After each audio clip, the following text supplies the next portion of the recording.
Acapella lang po ulit tayo kasi nahihirapan sumabay sa atin yung MP3. Opo. Sige po, awitin po natin yung lahat ng stanza ng Before the Throne of God Above.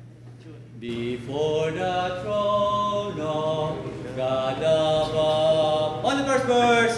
Before the throne of God above, I have a strong and perfect plea, a great high priest whose name is love, whoever lives and bleeds for me. My name is graven on his hands. My name is written on his heart. I know that while in heaven it stands, no tongue can bid me thence depart. No tongue can bid me thence depart. When Satan tempts me to despair and tells me of the guilt within, upward I look and see him there, who made an end to all my sin. Because the sinless Savior died, my sinful soul is counted free. For God the just is satisfied to look on him and pardon me. To look on him and pardon me. On the last verse.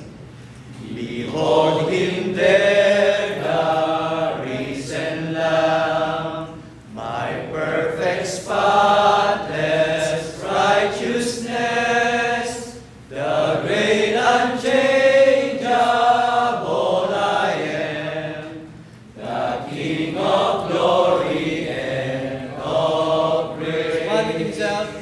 One with himself I cannot die. My soul is purchased by his blood. My life is hid with Christ on high, with Christ my Savior and my God. One with himself, one more time. One with himself I cannot die. My soul is purchased by his blood. My life is hid with Christ on high, with Christ my Savior and my God. With Christ my Savior and my God. With Christ my Savior and my God. Let's call Pastor Johnny to open us in a word of prayer.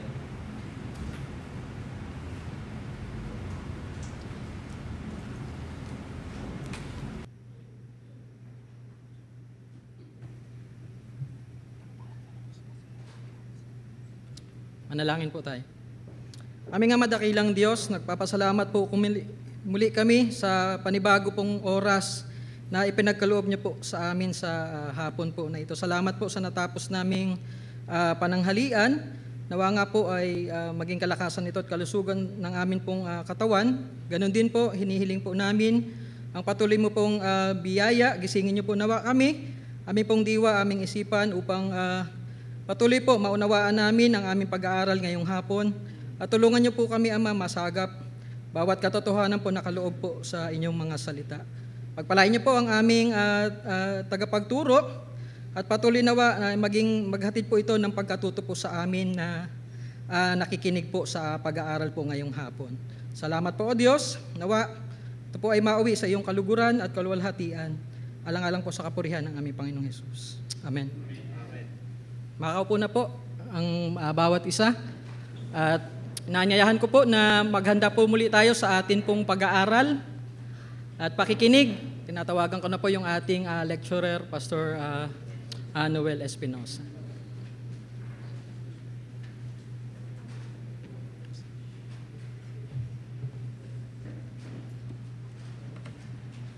Okay, hello. Maraming salamat pong muli sa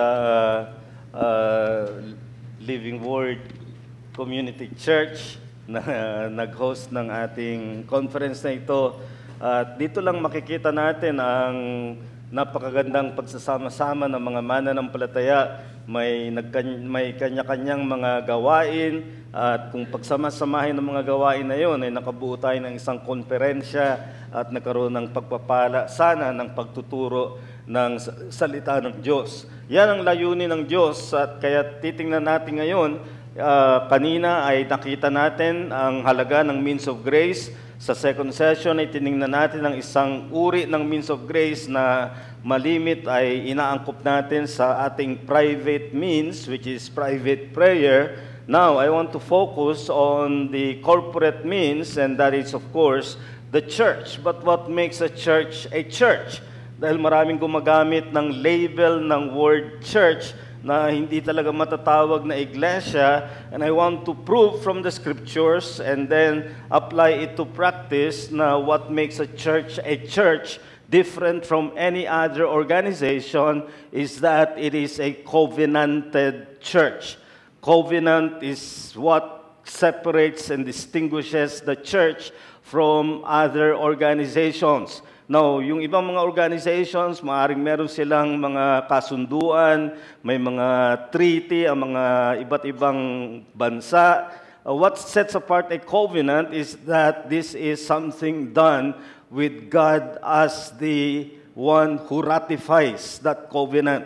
Yan ang pagkakaiba ng covenant sa contract o sa iba pang mga bagay na maaaring pinagkakasunduan ng tao. And this is what I want to say a church should be.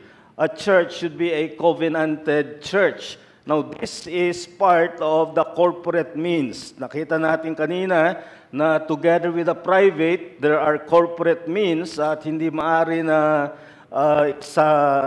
sarilinin lang natin yung kasangkapan ng biyaya. There are private means like prayer, which we studied in the second session, but there are corporate means. And the contrast o yung counterpart ng private ay hindi public.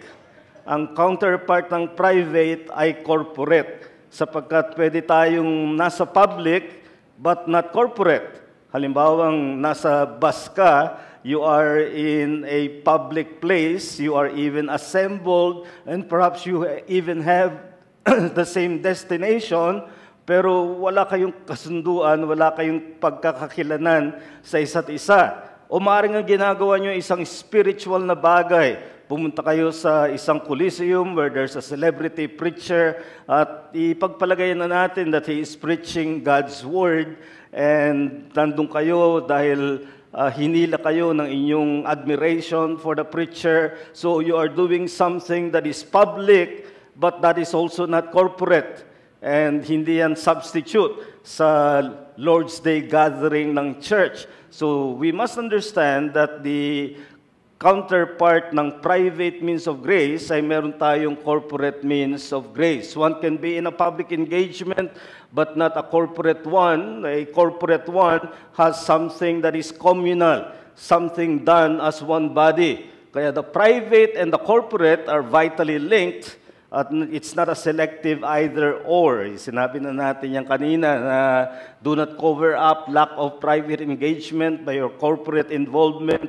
Halimbawa, dumadalo ka sa iglesia ay kinakalimutan mo ang sarili mong pag-aaral ng salita ng Diyos, o dumadalo ka sa prayer meeting ay binabaliwala mo ang personal mong pananalangin. That's covering up your lack of private means because of your corporate involvement, or the other way around is to neglect the corporate by private engagement, and that breeds vulnerability. Yung mga walang masyadong pagmamalasakit sa iglesia dahil meron na silang sarili nilang pag-aaral o pananalangin, iyan din na hindi sapat para sa isang mananampalataya. Kinakailangan na when we speak of holiness, that holiness is a corporate undertaking. And that corporate undertaking of holiness is in the context of the church. We see this in Paul's exhortation to the Philippians, in Philippians 1:27, conduct yourselves in a manner worthy of the gospel of Christ, so that whether I come and see you or remain absent, I will hear of you, that you are standing firm in one spirit, with one mind, striving together for the faith of the gospel. Very impressive dito yung sinabi niyang singular, one spirit, one mind, and yet it is sandwiched by his address to the plural, conduct yourselves. And then, for the faith, striving together for the faith of the gospel. So that shows that to the Apostle Paul, the private and the corporate are merged together in the Christian life. Kung gusto mong magpakabanal, hindi ka nagpapakabanal ng solo. Hindi yun ang layunin ng Panginoon. Ang pagpapakabanal ay pagpapakabanal na sama-sama sa isang iglesia. So just private without the corporate breeds self-reliance. It is to be immature, and you are in fact exposing yourself to peril. Mapanganib yung ganung mindset na private without the corporate. Now, when it comes to the corporate, what I want to argue here is the centrality of the church. Pangunahin ang iglesia sa ating corporate means of grace. The agency mandated for corporate means is the church. Ang iglesia, ang tinutukoy ko ay ang local church. Of course, there is the universal church, but the universal church is manifested in every local church. So, tingnan natin yung relationship halimbawa ng universal church and Israel. Ang sinabi ni Jesus in John 10:16, other sheep I have which are not of this fold. Yung this fold doon ay ang Israel. They are sheep at the time of the Old Testament until Christ came. They are the sheep in the fold. Then Jesus says, other sheep I have which are not of this fold, them also I must bring. And then what will be the result with the sheep in the fold and the other sheep, which are the Gentiles? They are not in Israel, they are Gentiles. Now, sheep in the fold and the other sheep together will form one flock. Na yung flock, ibang word ang ginamit dyan ng Greek doon sa fold. The fold is the place where you keep the sheep. The flock is the group of sheep. Now, when Christ is done with His redemptive work, there will only be one flock, and the shepherd of that flock is Jesus Christ. Now, that's the universal church. So it's no longer just Israel. The church is now the expansion of God's people, which now includes Jews and Gentiles. Now, madalas ma-criticize ang posisyon na yan na ang tawag nila ay replacement theology. Pinapalitan ng iglesia ang Israel. Hindi. It's not replacement, it is expansion. Kapag expansion, hindi tinatanggal ang Israel.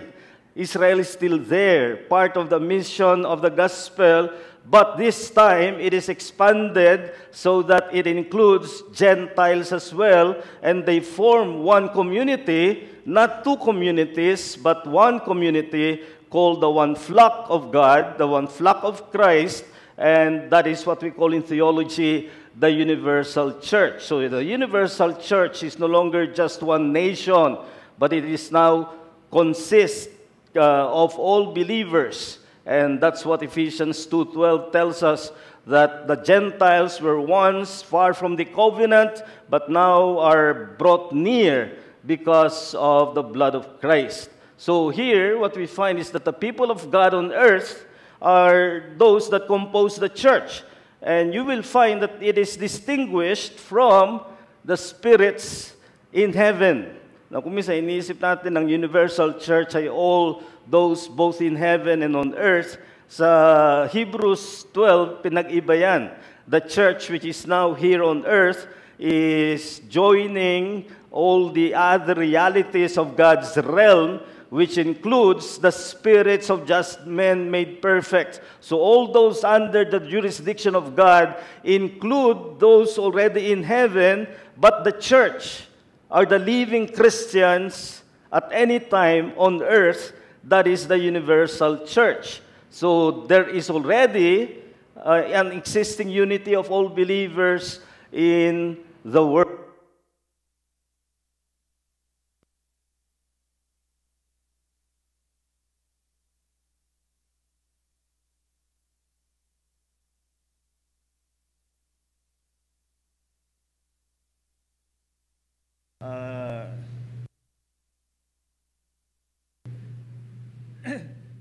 So what we are seeing here is that unity, the oneness of all Christians, is already a reality. Okay.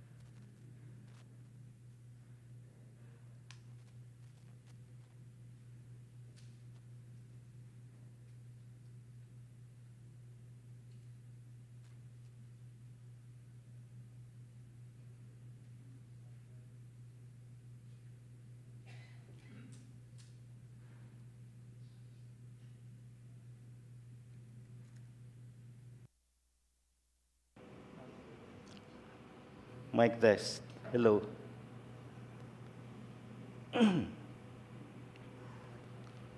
Okay, thank you. The universal church reminds us that all believers now in the world are one. We often hear the criticism of Christians, you are all divided. Napakarami ninyong pagkakahati-hati. Kailangan magbuo kayo at ang nakakala ng iba, that means an ecumenical body where all Christians should belong, and that will show the unity of Christians. Wrong. Christians are already united. It is not organized. It is a unity that is in Christ. That's why Paul speaks of that unity as having Christ as Lord, both yours, sabi niya sa Corinthians, yours and theirs. The unity of all Christians is that Jesus Christ is our Lord. Kaya isang bagay na dapat makita sa atin kung tayo nakikipag-ugnayan sa ibang mga Kristiyano na maaring iba sa atin, halimbawa charismatic pero totoong Kristiyano, wag ka muna makipagtalo sa usapin ng tongues o ano pa mang mga pinagkakaiba natin. Una mong ipakita ay kapatid kita sa Panginoong Hesukristo. That's the point of the universal church. We already are one with all true believers in the world. The agency mandated is the church.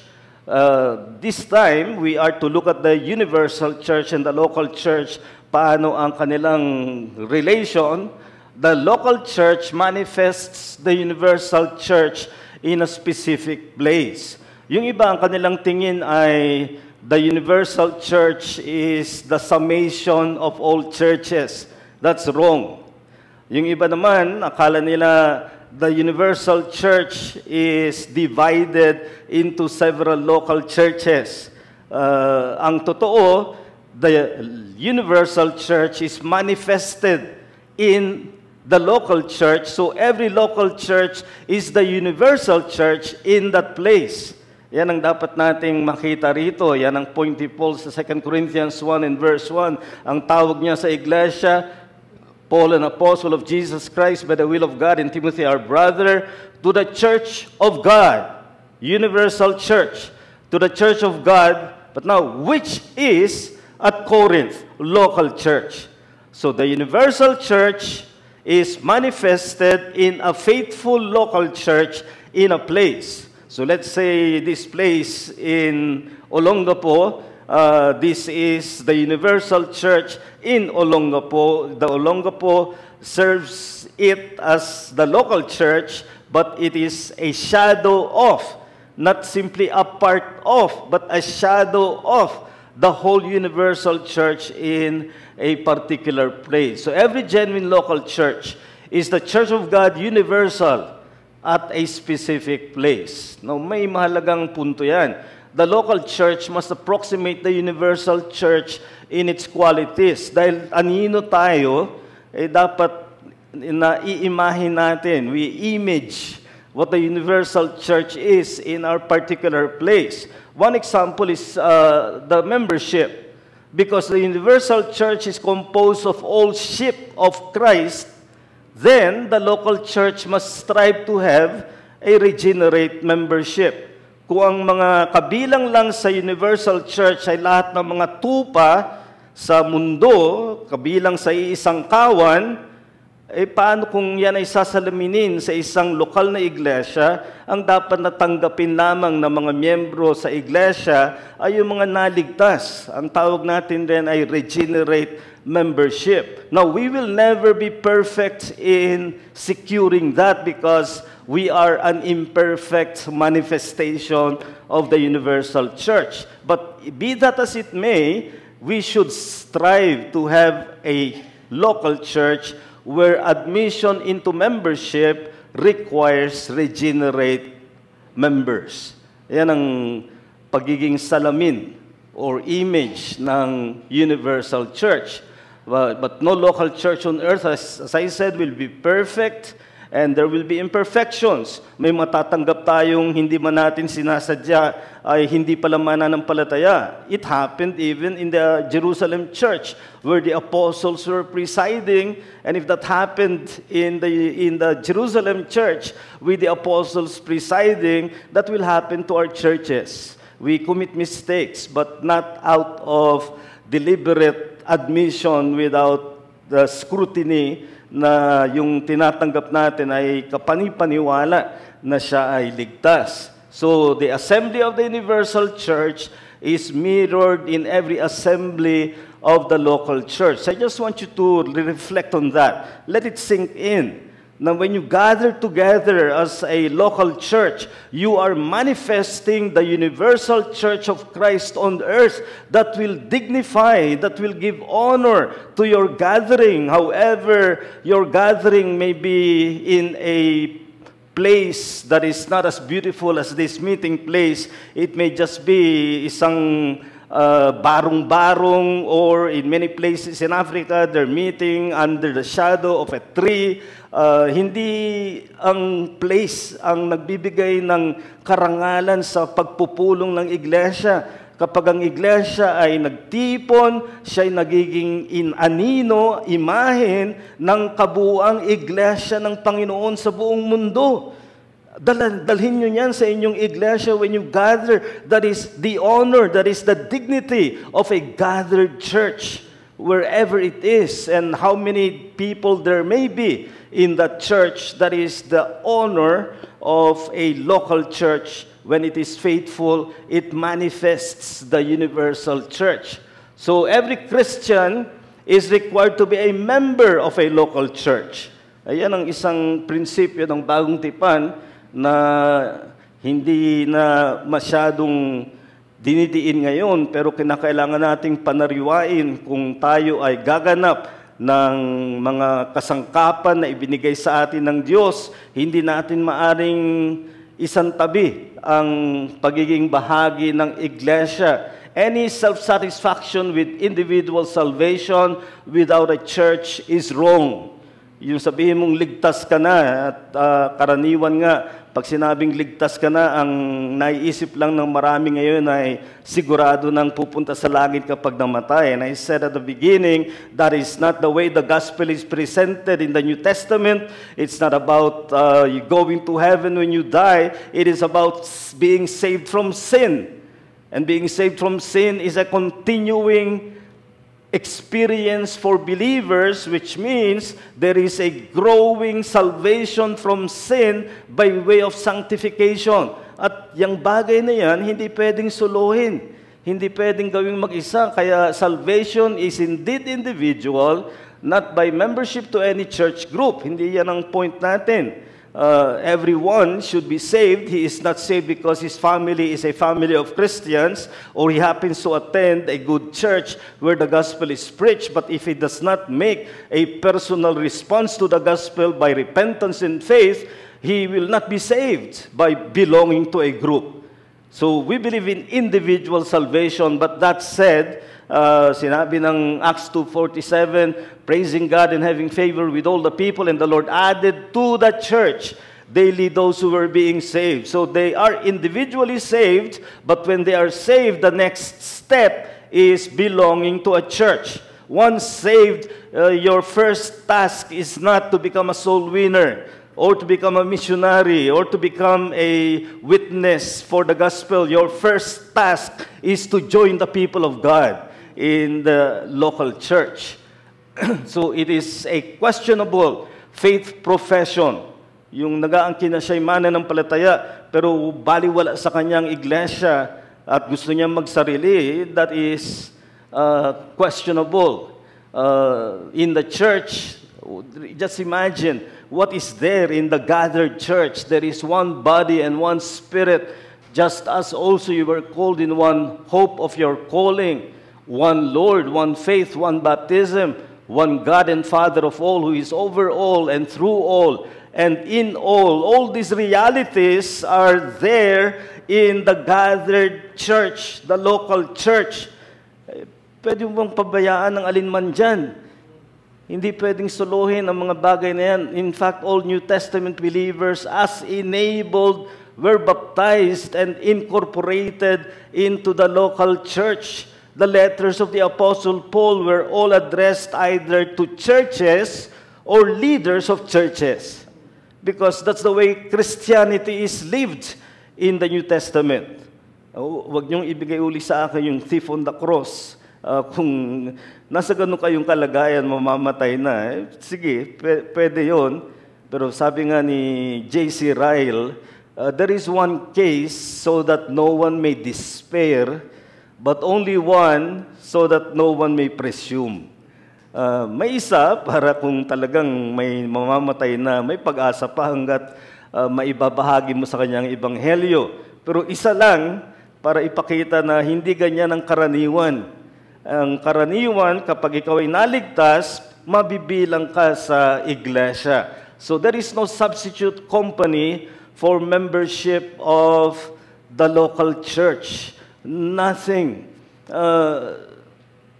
Narinig natin kanina, there are para-churches, and there are legitimate para-churches because they do what a para-church is supposed to do. The word para-church means on the side of the church. So, tumutulong siya sa iglesia, like Gideon's International, printing Bibles na hindi natin magawa. Sa England, nandyan yung Grace Baptist Mission na nagfa-facilitate ng mga legal papers ng mga missionaries going to other countries, pero hindi silang nagsisend ng missionaries, kundi mga churches. So, those are legitimate para-churches. Ang problema ng marami ay parang church na sila. Hindi na lang para-church, kundi parang church, pumapalit na sila sa iglesia. Ginagawa na nila ang dapat ay trabaho ng iglesia. Hindi pwede yun. We are not to be just members of a para-church.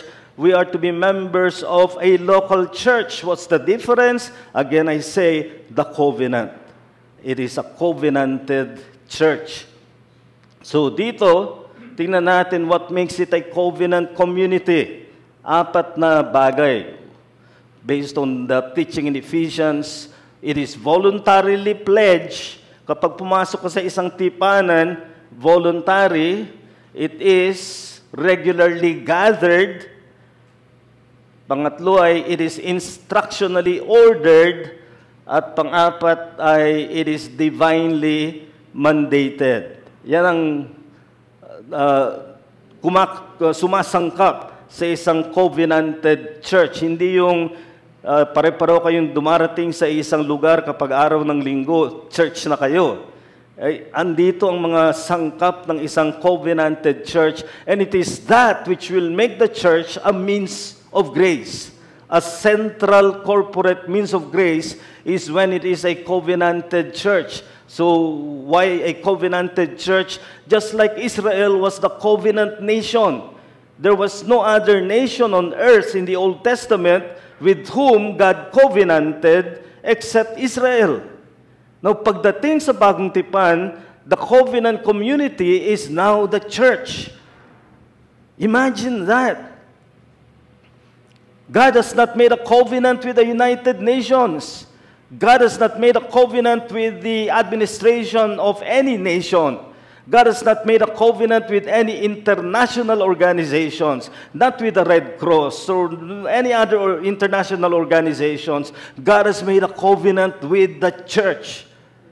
Your local church, therefore, as a covenant church, must reflect all this and realize that what sets you apart from all other organizations on earth is that God is in covenant with you. So the church is created by covenant with God, not personal sentiment. That's the whole point of Ephesians 4:1 and following. It is like the body of Christ, where every part functions for the good of the whole body. Organic ang connection ng mga parts ng body. Yung damit natin, tatanggalin natin at papalitan, walang mangyayari sa katawan natin. Putulin mong isang daliri man lamang, something happens to the body. That's organic connection. And sa iglesia, it is a covenant connection. You are part of the church because you have covenanted with the church. Isang katulad niyan ay, ang kasal ay covenant relationship. It is not nagkasundo, tumira sa isang bahay, magsama ay mag-asawa na. Walang covenant. There is a covenant in marriage. The difference in the church, marriage is a lifetime covenant. The covenant in the local church is until you are in that local church. But part ng covenant ng maraming Baptist churches ay may nakalagay doon na when we remove from this place, we shall as soon as possible unite with some other church. Hindi siya lifetime, unlike marriage. But it is still a covenant, which means take it seriously. Do you know how seriously takes covenant breaking? Bawat covenant sa Old Testament nagtatapos sa isang sacrifice. At ang ginagawa dun sa sacrifice, pinipira-piraso. Alam niyo bang symbolism noon? Ang symbolism noon ay ganito nawa ang gawin sa akin ng Diyos kapag hindi ko tinupad ang tipan. Pagpira-pirasuhin niya ako. And in the list of sins that Paul catalogs in Romans 1, of the sins of the Gentiles, marami siyang binanggit doon, isa dito ay covenant breaking. So, once you belong to the church, you are in covenant, you dare not habitually break that covenant at the threat of God's judgment. So, isa-isahin natin yung components na yon. A covenant church is voluntarily pledged. Ang ibig sabihin, membership is by baptism of personal decision.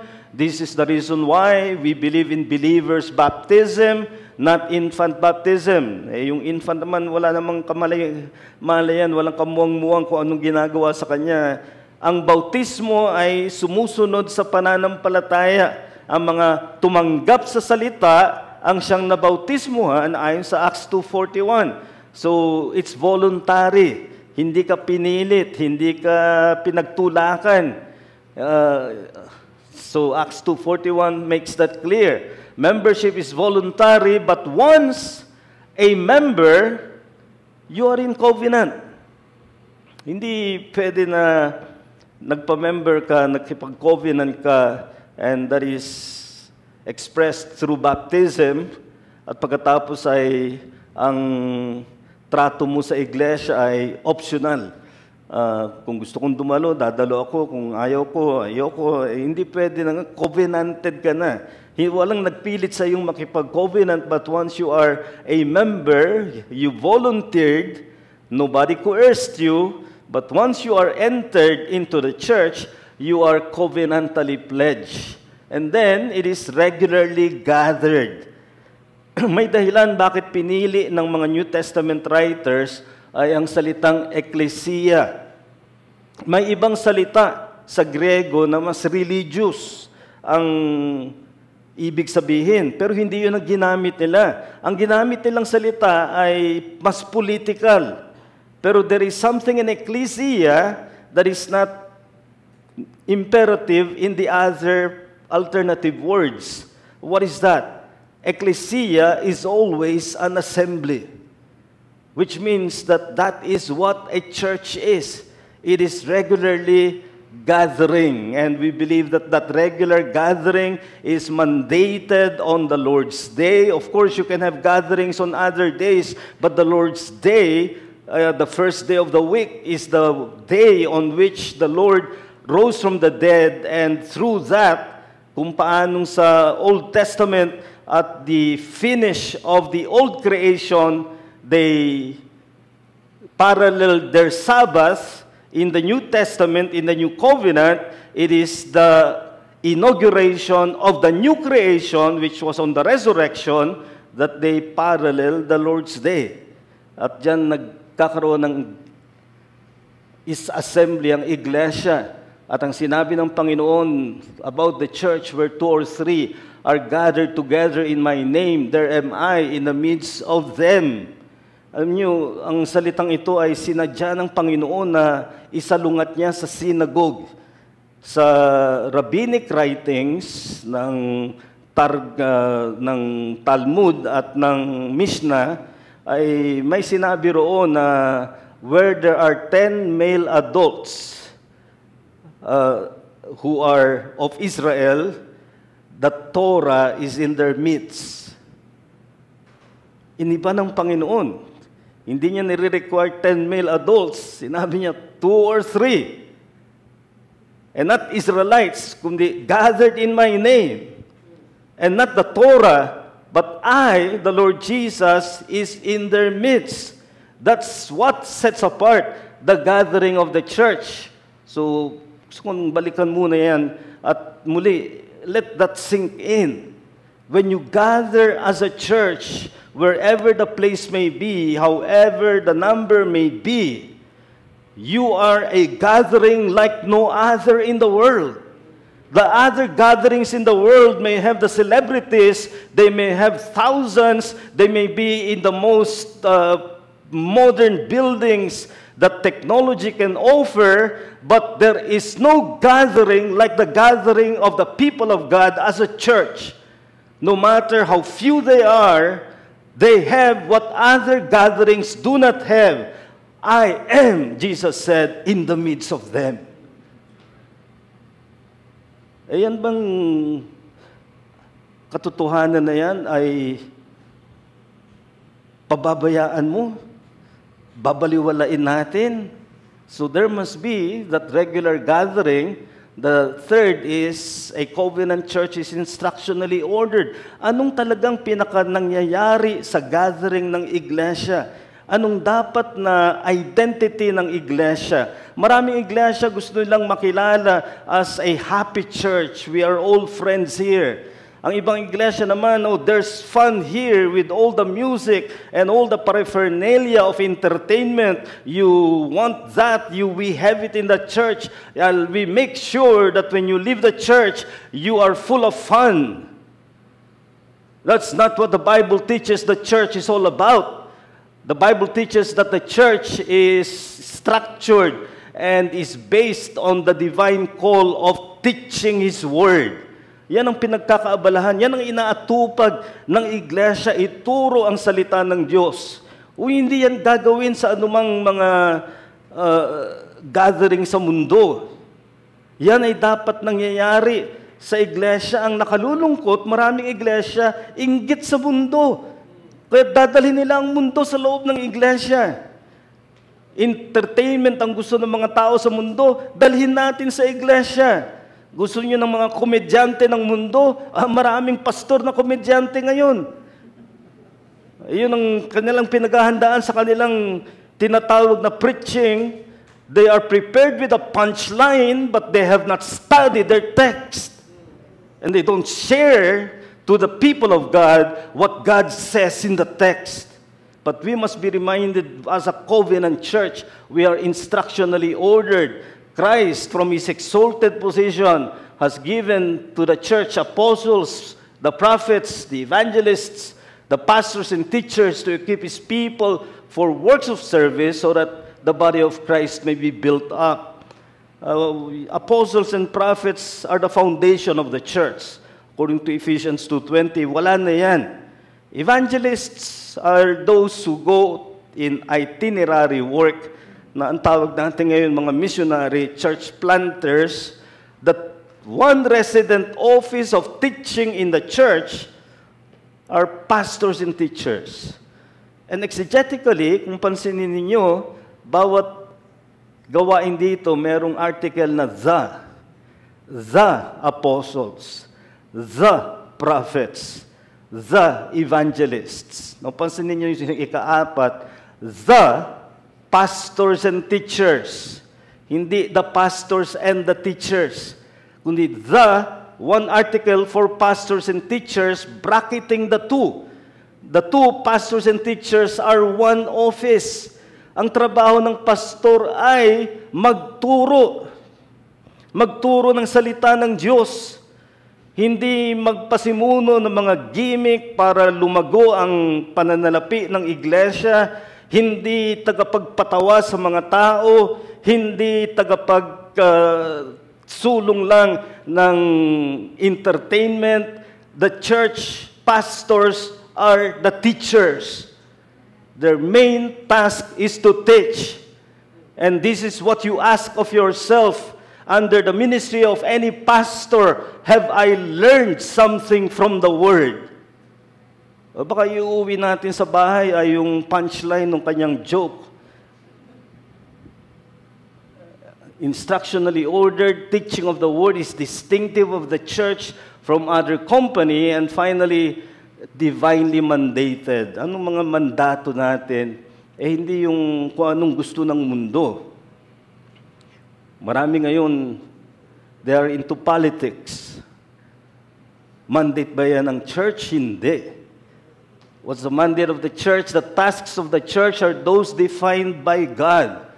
So, 1 Timothy, Apostle Paul reminds his son in the ministry, I write to you, though I hope to come to you shortly, but if I am delayed, I write so that you may know how you ought to conduct yourself in the house of God, which is the church of the living God, the pillar and ground of the truth. The mandates of the church are those about the truth. The truth to be taught, to be lived within the church, the truth to be spread around the world through missions. That's the mandate of the church. Well, today, churches are defining themselves politically, or in terms of social justice, or worse, by celebrity and entertainment. And this is not the mandate God has given to the church. If we will be a covenant church, remember the covenant is that which we solemnly agree in the presence of God. Therefore, His mandates must define the church. So that means if you have to have a church that is covenanted, it will be given preeminent priority. Prior importance in the hierarchy of Christian values. Yan ang ibig sabihin ng preeminent priority. Part of the covenant of many Baptist churches include the words to give it a sacred preeminence above all institutions of human origin. Mas mahalaga yan kesa sa iyong mga extracurricular organizations. Mas mahalaga yan kaysa sa iyong job organization.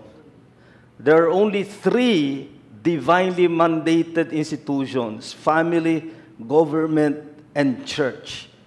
All others are human institutions or institutions of human origin.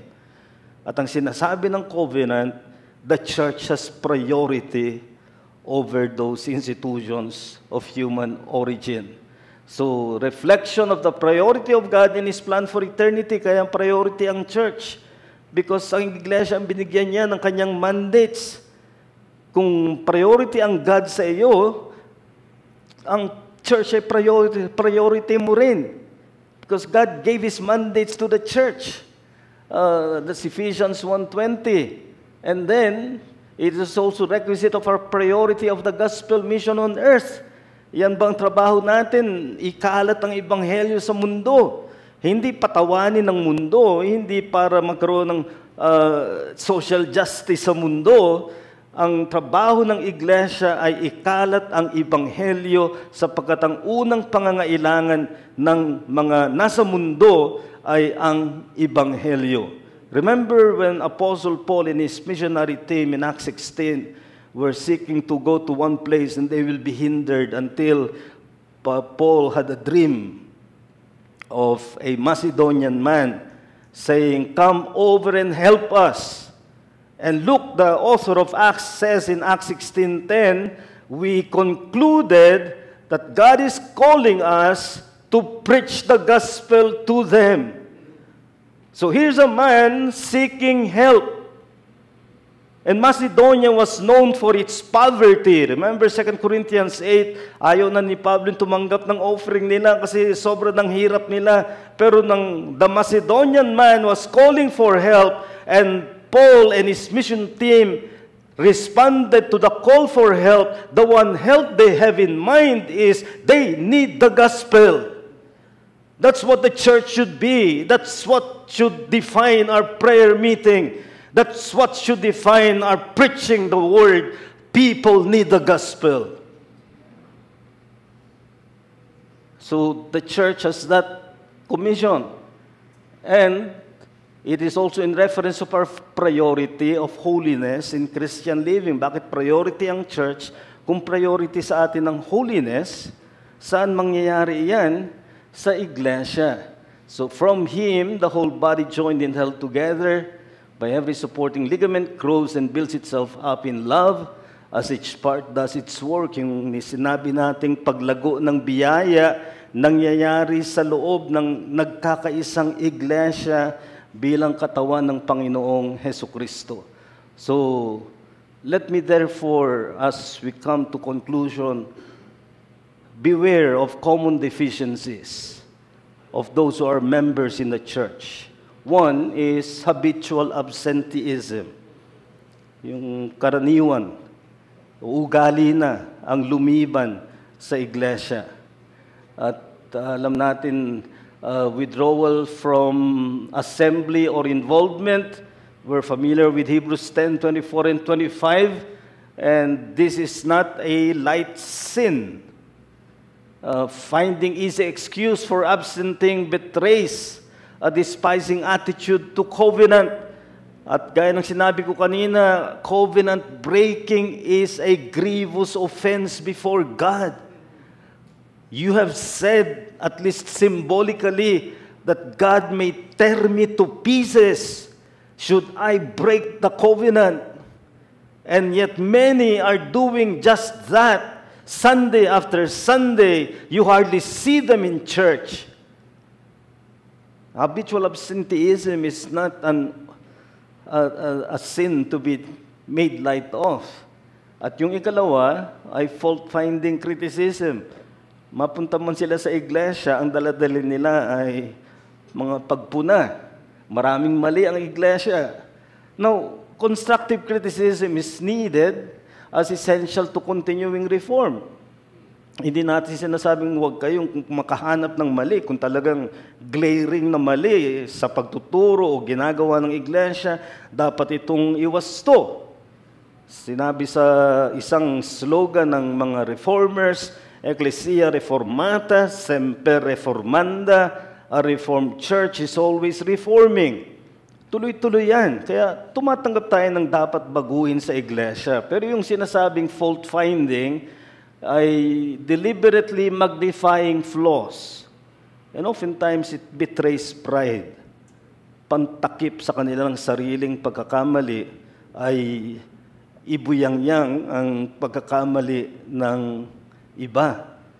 And that is not covenant faithfulness.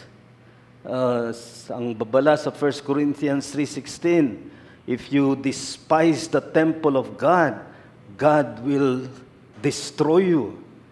So pag binababa natin ang tingin natin sa iglesia, ay nandoon ang banta ng paghahatol ng Diyos. So to keep finding fault on the church is oftentimes an excuse for one's own fault. So what then is the right response? Again, the right response is to believe it is God's design that I should engage in the corporate means and thank God for the church where I can pursue holiness with the brethren. And ang magiging resolution niya, I will by God's grace be a faithful covenant member of my church as God's gracious provision for holiness. Ang maling response, dictated by remaining sin, I can see many imperfections in my church, which is a reason for not committing myself. Mayabang tong taong ganitong mag-isip. Ang daming imperfections sa church ko, kaya ayoko masyado mag-attend. So I will join my church when convenient for me, but I'm much better without the burden of flawed believers. Sana hindi ganyang kayabang ang ating diwa, kundi kung binigyan tayo ng iglesia, gawin natin itong nagtitipa ng iglesia, at ang mangungunang diwa ay covenant loyalty. Contribute to the growth of your church for mutual holiness of members. Let's pray. Dakila naming Diyos, aming mahabaging Ama, nawa ay panariwain namin sa aming mga sarili ang layunin mo para sa iglesia.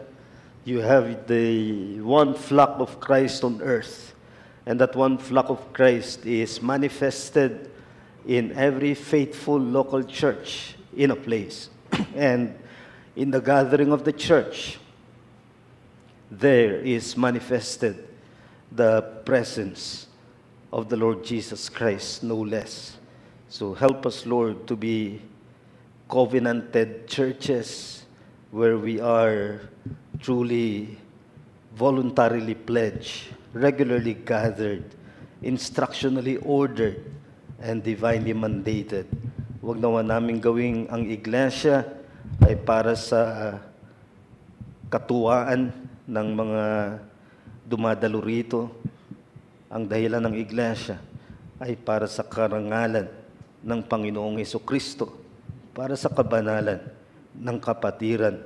At para dito, bigyan mo kami ng covenant loyalty to the church and giving it preeminent priority because God is our priority.